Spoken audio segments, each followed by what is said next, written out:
freestyle fade undercut ang ating haircut tutorial ngayon. So, ang pinakaunang procedure na ating gagawin ay gumamit ng guard number 2, close blade, paikot sa middle ng kanyang gilid sa ulo. Pagkatapos nun, ay itrim natin ang taas ng dinaanan ng dos para umikot at matanggal yung kanto. So dito na, bubuksan na natin ngayon, umumpisahan natin ngayon yung freestyle natin na double diamond. Gumamit po ng guard 1.5 close blade sa gilid ng likod ng kanyang ulo. Ayan. So ngayon gumamit tayo ng detailer para umpisahan natin ngayon yung paggawa ng ating freestyle. Ayan. So tinanong ko siya kung anong logo ito. Ito daw ay logo ng Israel. So para sa akin ay dalawang diamond na naghawakan na parang output niya ay 3D star. So yun na po yun. Ang mahalaga ay ating gagawin ngayon. Ayan. So tingnan nyo po maigi ang aking outline ngayon kung paano ko binubuo at hindi maligaw sa ating freestyle na target ngayon na pwedeng mangyari at mangyayari nga.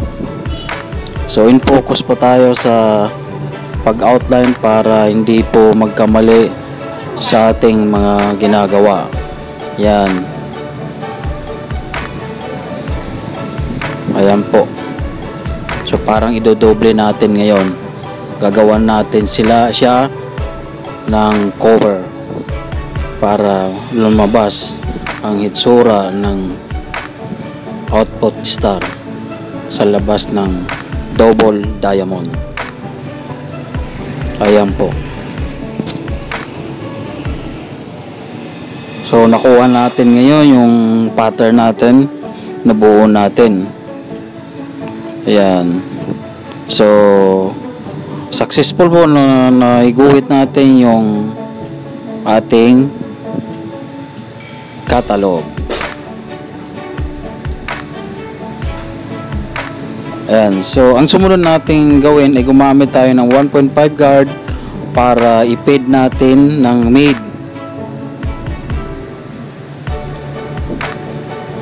Close blade yun. At saka ang sumunod na guard na gagamitin ay guard number 1, close blade pa rin. Ayan.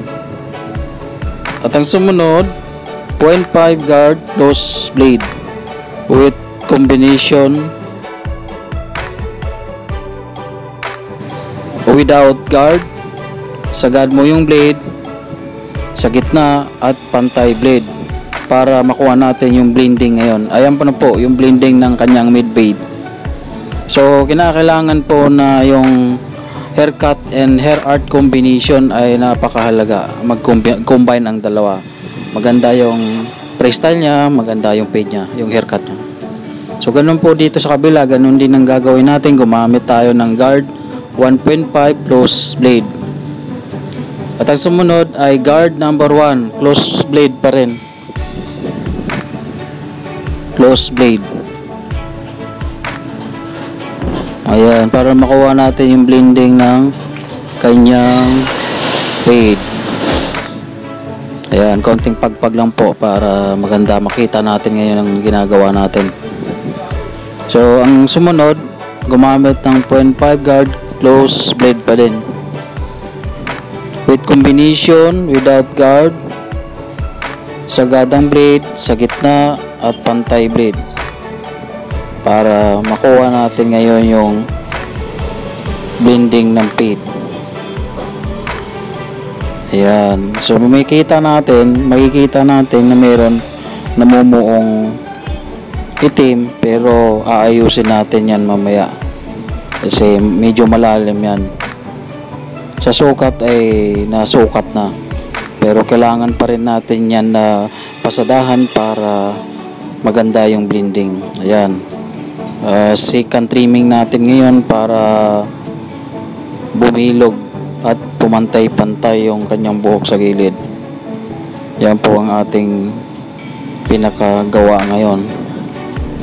So nakikita nyo naman ang aking ginagawa ngayon sa trimming. Yan po yung pantay na po yan siya lahat. Pero mayroong mga buhok na mangitim-itim, yun po ang kinukuha ko doon. So gawa na natin ngayon ng shape line sa noo, hard part, para maging maangas ang kanyang gupitan ngayon. Ayan, yung babagay lang po sa kanyang noo. Ayan. So ito unti-unti nang nabubuksan at nakikita natin yung kalalabasan ng kanyang gupit. Yan. So maangas ano.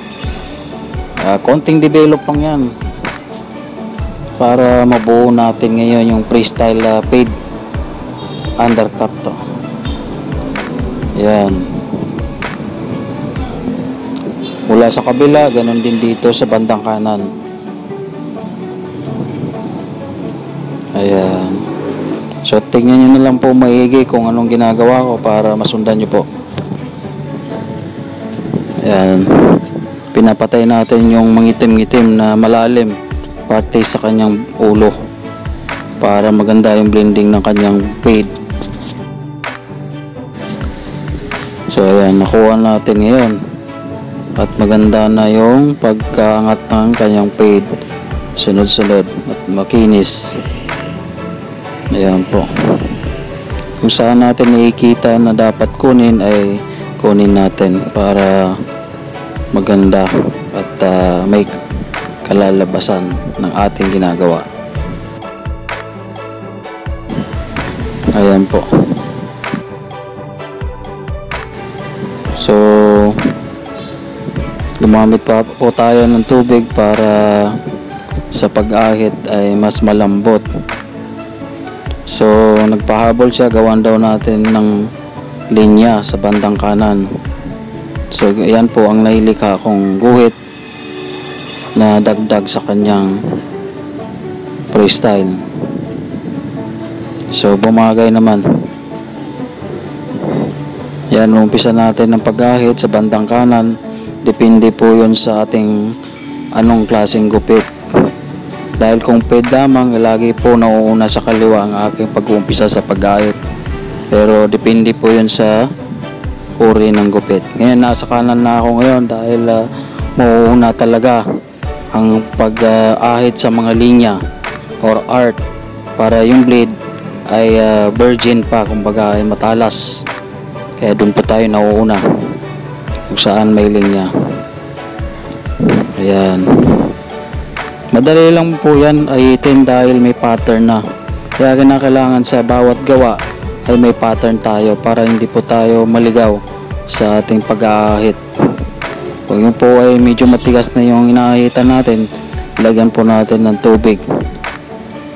Kung meron man tayong pang shave, liquid shaver, mas maigi po. Yung clear parang jelly, wag yung puti dahil pang balbas lang po yun. Iba po yung clear white at saka pure white na pang shave. Pag malinaw po siya, yun po yung pang-ahit sa mga hair art. Yung puti na puti ng Colgate, yun po yung para sa bigote or balbas. Yun po. Ayan. So ayitin lang po natin yan yung mga dapat kunin para mabuksan natin ngayon ang kanyang gupit. Ayan. Madali lang po mag-ahit pag matalas ang blade at laging bago. Kinakailangan po laging bago po yung blade para pulido yung ating mga gawaan ngayon.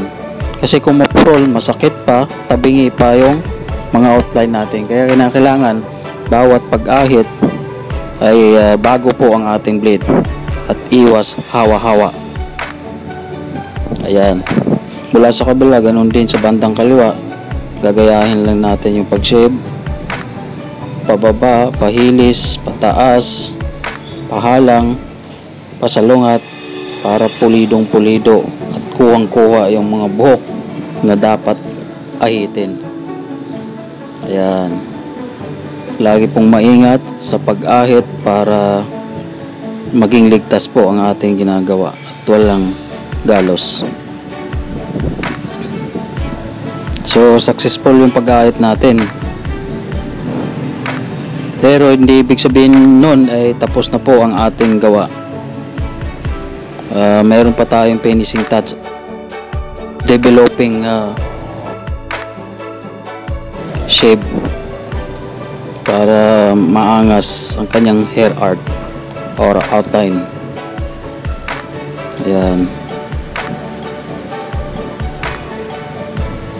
So, ang ginagawa ko ngayon, gumamit ng corded clipper para mas i-develop ang kanyang fade. I-blend natin para yung mangitim-itim ay matatanggal. Para maganda yung pag-angat ng fade. Maganda yung reflection.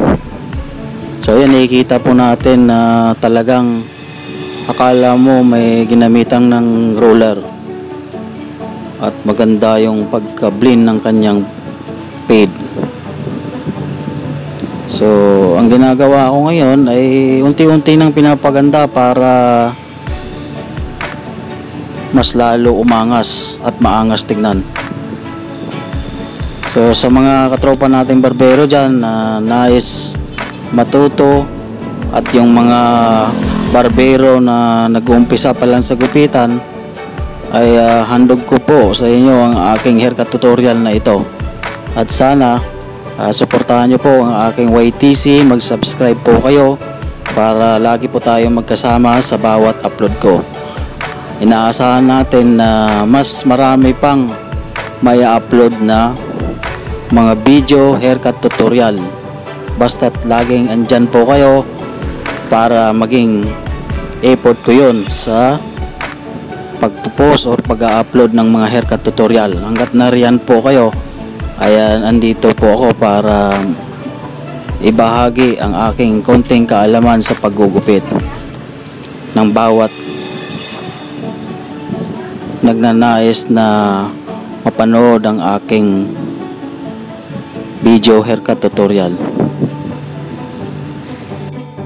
So ngayon, dinidevelop ko ang aking hair art double diamond cover star. So yan po ang hair art natin ngayon. Pero tinanong ko siya kung anong logo ito. Sabi niya Israel logo. So parang na-remember ko nakikita ko sa Google ang kanilang bandila ay ganito. So wala tayong magawa kasi yun ang gusto niya. Baka may lahing Israel din to. Wala namang masama doon kung gusto nila. Dapat to Philippine flag Freedom of bawat isa. So yan po, tingnan nyo mga katropa. Talagang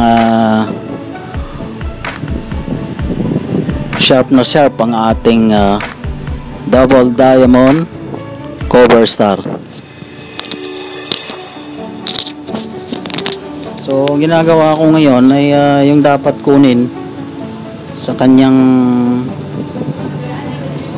buhok ay ating kukunin ngayon para ma-develop. Mas lalong umangas ang kanyang gupit. So, sana marami kayong natutunan sa haircut tutorial kong ito. Freestyle fade undercut. Maraming salamat po sa inyong lahat.